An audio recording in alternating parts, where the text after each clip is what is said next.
So I think that it might be safe to say that at particular times in our lives, we like experiencing new things.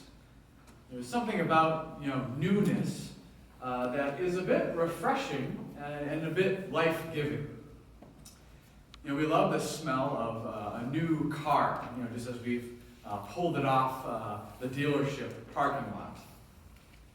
We love seeing a freshly painted wall, maybe that had been full of different smudges and different things. One of the things that I've been doing during quarantine is painting some of the things around the parish. It's been nice to see this kind of newness. Seeing newly fallen snow that seems picturesque and untouchable.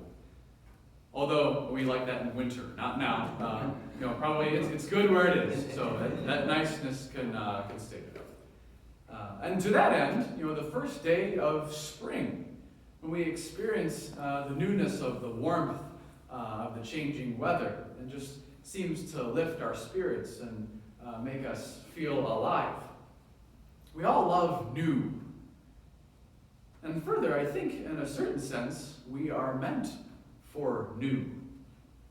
Our desire for newness, I think, points to the deepest reality of this day.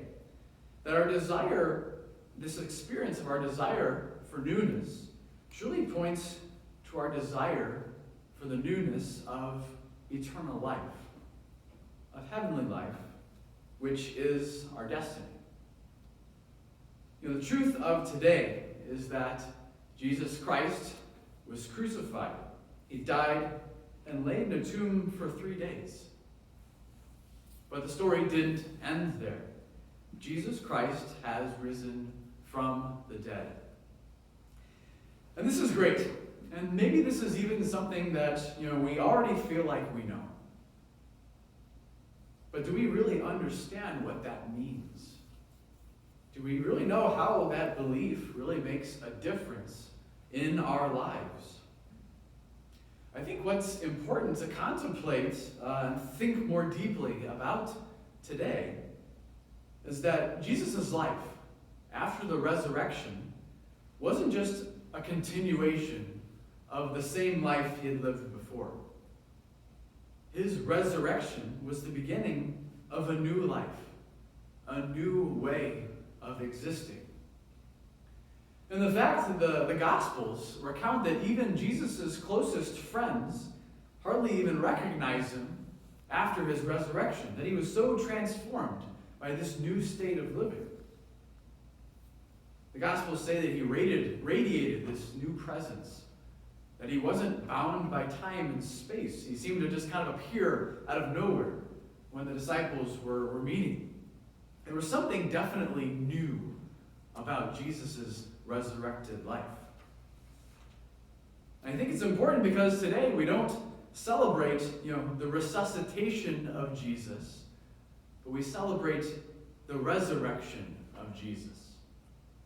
Now, I know I'm a new priest and still recently out of seminary studies, and this may seem like, a heady thought, but I think the difference really matters.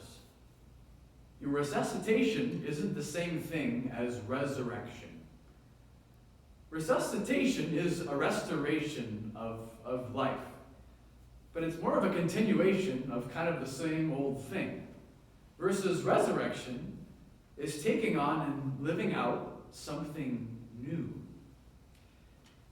The past few weeks may have been a challenge for us in many ways. In many ways, this quarantine and the virus has seemed like a bit of a Good Friday experience. It's been a challenge to our jobs, our schedules, our sports, our free time, the ability to just go and do normal things at our own whim. And the reality is, eventually things are going to get back to normal. But should they necessarily go back to the same way that they were? To say yes would be to assume that, everything was pretty much going perfectly. It's maybe the best that it possibly could have been before the coronavirus. Well, is that true? Would we be able to admit that there are many places in our own families, in our church, and in our world that we need maybe a new freshness, a newness of eternal life, the healing and the strengthening power of Christ's resurrection. Because the truth is, I don't know that God necessarily wants everything to go back to normal. He wants to bring about renewal in our lives. And he wants us to experience life even more fully than we had before. He desires resurrection for us. And maybe you can identify some of these places for yourself. Places that need this maybe new life, new perspective, new posture, new strength in your life. Do we desire to be closer and have more healthy and meaningful relationships with our families, nuclear and extended? Maybe this time of quarantine has allowed us maybe a glimpse of this kind of different perspective as we've really been family together. Do we desire the strength we want to have when we feel called to visit someone? Maybe, or at this time, give them a call on the phone. Maybe someone who has been in our mind, but we've maybe just been avoiding a bit. Do we desire to overcome an addiction that we've just seemed to be struggling with for many years? Do we desire to have a faith that doesn't just feel like it's on the dusty backroom shelf, but is vibrant and helps us to live a more joyful, vibrant, and optimistic life? Where do we desire newness in our life right now? The newness of this resurrection, of this eternal life that we desire within us, we aren't just going to experience one day, but it is really something we can truly come to know here and now, today.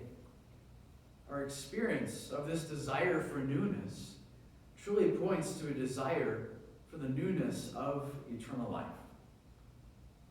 And I think we can begin this process by allowing our desires to become a reality, by following Christ today, by committing our lives to Him more honestly, by affirming that He is the Lord of our lives and the only one that is deserving of our worship. Further, I think we can strengthen that fire of that new life, that desire that we have, that God has given to us, as we hopefully soon, and not long, return to our life together in worship and in service as a community, especially a community here at St. Gabriel's. Certainly, chocolate and Easter eggs and a delicious food or beverage is a good way to enjoy a holiday. And certainly we'll be doing some of that. But it's in turning our hearts and our lives to God that is the ultimate celebration of Easter. One that brings newness, not just today, but every day of our life from here on out. May God bless you this Easter. Jesus Christ is risen.